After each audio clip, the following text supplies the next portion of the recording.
har kun tongda Jannatul Baqiyga kelgan ziyoratchilar kirishga izn beriladi. Ma'lum bir vaqtda asrdan keyin ham tongdan keyin kirish yaxshi.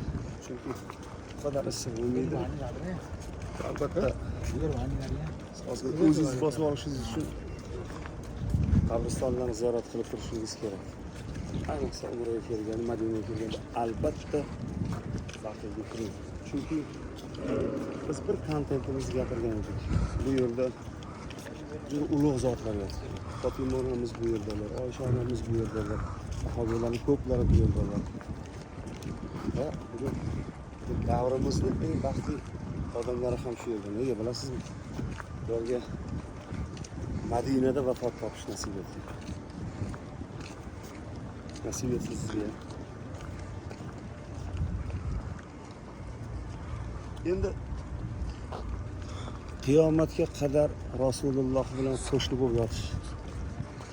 Mazza-ku bu.